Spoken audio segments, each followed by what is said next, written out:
The wind.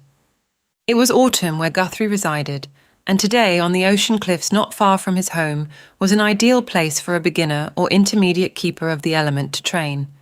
The winter was when the wind blew at its fiercest and wildest, and was great for advanced training. Guthrie would begin this advanced training in a month, but was pleased to note that the wind was picking up prematurely today. Guthrie was probably the most advanced in his training of the newly chosen ones. Over the past centuries, the upcoming keepers of the wind seemed to be called into their training long before the reigning wind keepers relinquished their positions. This was because the wind was the most uncontrollable element of them all. It had been drummed into Guthrie early in his training that the wind blows where it will blow, and it suited the boy's nature well and became a mantra which he had turned into his own personal mandate, for he liked to consider himself to be at one with the wind. It was also noted that the keepers of the wind tended to have restless gypsy-like souls, which too can be a little difficult to tame, particularly in the young and energetic. Guthrie had repeatedly demonstrated this to, in fact, be true, though his teacher, being the very wind itself, seemed to relish this. Guthrie had soon since learned to control the wind within a 10-meter radius of himself with just a single verbal command, but this was not the case when he first began. The first command the windkeeper had ever made to the wind had made him almost fly off the side of the cliff. He had simply called the wind to blow, which it did with a small amount of gusto too. And so it blew him gently backward to the edge of the cliff, from which Guthrie had slid over a loose stone. This stone rolled about under his shoe, forcing his feet to hurriedly scurry backward and then over the cliff face, and as his torso slipped down that cliff face, Guthrie grabbed a rock that was jutting out of the ground. The young charge could sense the wind laughing and taunting him playfully as Guthrie hung over the cliffside whilst hanging onto a rock with what felt like dear life. His face was red as a beet as he cursed and gasped for air, and he refused to look down as he hung for a moment or two. Then the gently swirling wind took pity on poor Guthrie and gently enveloped herself around his body and under his feet to gather him up and lift him back to solid ground. Guthrie had since come to learn that playful banters like this from the wind were lessons in learning to trust her, and not just for her to delight herself in his uncertain state. It had often felt to Guthrie that the wind relished in the pleasure of seeing him feel insecure of himself and to keep him in a state of somewhat frequent despair. The young man had come a long way since his early lessons, and he was coming to understand the wind as a companion and friend, but a friend who could, and would, easily keep him off guard and with constant nervous tension. He was slowly beginning to understand this was all part of his learning, and he knew he had never been quick to learn about such things, but was slow to learn that he was about to be duped for the second time that day. It seemed to become apparent that the boy was slow of wit. Even on this cool, breezy, and cloudy day, the wind of which Guthrie liked to call Wendy had taken the chill out of itself so as not to cause the lad any discomfort. Though Guthrie had still not grasped the fact that Wendy had liked to play with him and torment him all the same. Guthrie nodded once in gratitude, forgetting that once again her kindness would be momentary, and this kindness would come with a catch. Then, not even a moment later, and right on cue, Wendy had toyed with her charge. She took on a greyish but translucent hue in the form of a male about the size and height of Guthrie himself. Even though Wendy in this form held no weight and appeared translucent, the particles of air which formed her would create enough wind speed which could certainly knock a person to their knees, as would certainly be displayed with her student, and that he would respond with more aggression should a male form be presented.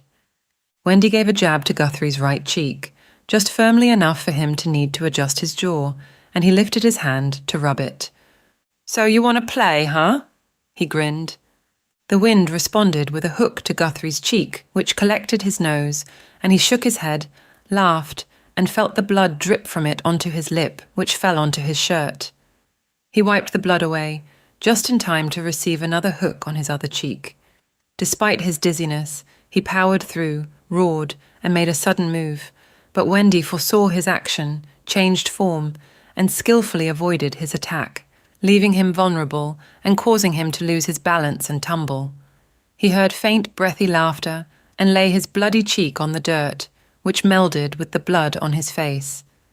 He tried to lift himself up, but was feeling a little weak and defeated. If he was truly honest with himself, he recognized his feeling was one of moderate humiliation and was thankful no one was around to see this whipping. Why was it that he never learned? Guthrie's natural response to every situation was to fight first and use his smarts later, and then possibly use words in the event his other options failed. Using verbal commands was not natural to Guthrie.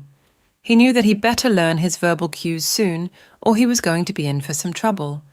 He was physically hurting all over his body, and knew it was because of his lack of verbal command. Even after all of this training, he still had trouble understanding that his call to rule and command the power of the wind was in voice and not in brute force. Wendy gave him remembrance of this fact today, and she was not finished with him yet. She took human form once more and dragged him to his feet by the collar of his shirt at the nape of his neck. She would not indulge his self-pity at all today, and he knew it. This was the fascinating and curious thing about Wendy in the wind. Sometimes she indulged her own whimsy, and not that of anything or anyone around her. She had a sense of what was needed, but preferred to stay true to her own nature, and not bother with the consequences of anything she did, or anyone, or anything she damaged.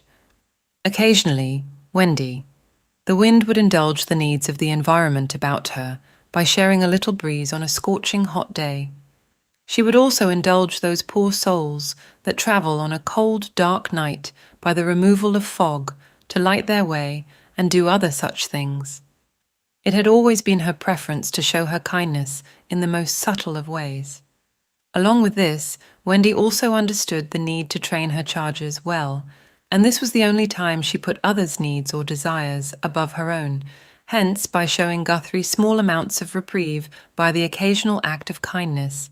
But today was not that day. "Come on, son, up you get." Her voice was very soft, barely above a whisper, and it was breathy too, and he could feel it on his ear and cheek. It sounded and felt almost like a soft parental caress, and so he obeyed and stood. "That a boy!" She tapped him between the shoulder blades, and this was enough to encourage Guthrie to raise his gaze and shake himself off. "I'm gonna show you something, boy," Wendy whispered, as she was still near his ear. "Turn around."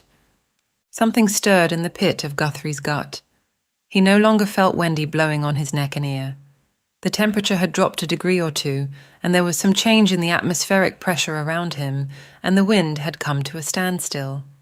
The air was no longer playful, but felt denser and heavier. Guthrie had known enough by now to expect the unexpected, but instinctively knew that even this would surprise him.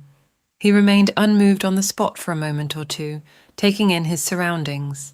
He watched a rabbit hop quickly past him and hurry into the brush.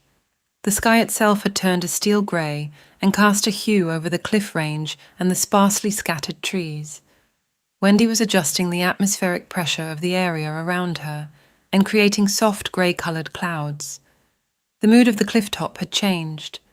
It felt sombre and a little moody. He peered at the ground behind his heel, preparing himself for what he may possibly encounter. The ground seemed to be illuminated by a dull strobe light as he saw shards of various colours moving. He very slowly turned around whilst lifting his gaze. Wendy had morphed herself into an open doorway. The door itself was a rainbow of colour and shimmered like a strobe light does. He watched the colours. They were all there from the rainbow and shimmered brightly and danced in little balls as they formed the doorframe. Inside the doorframe was a black vortex, just like what he expected, or at least imagined a vortex to look like as it swirled. He stared into it, trying to take in the energy. He could hear a very low sonic sound which was barely audible. Guthrie could feel the vibration of that sound through his body.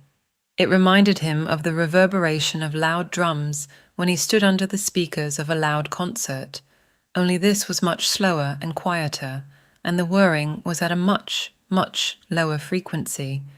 It felt rhythmic and soothing. She snapped her fingers, snapping Guthrie back to reality, for he felt almost entranced. Wendy, the wind, had taken human shape again, and she stood behind the door with an arm dangling over the top of the doorframe. "You want to go through?" The question, of course, was rhetoric. Next thing he knew, Wendy was behind him, and she pushed him through the doorframe. The wind took her natural form, and she closed the door behind herself, and she blew behind Guthrie, encouraging him to move faster and faster through the vortex. Not that he felt like he even had a choice. He was already at an accelerated speed, and he thought his skin was about to tear off of his bones from the force of speed, and the whirring sound he felt was now reverberating through his ears and his body at a much stronger rate. He wanted to scream through sheer exhilaration and fear whilst he relished the rush that he was feeling. The rush through his body was intense as he found himself heading for the solid ground again at warp speed. In less than a second, Wendy had rushed to cushion his blow underneath him as he found himself face to face with the ground. He was so close, in fact, that he could breathe in the dirt. "Oh, esh! Ah! Whoa!" Then Guthrie laughed with what could be described as almost maniacal. Nonetheless, she had a laughter filled with exhilaration, which seemed to echo through time and space.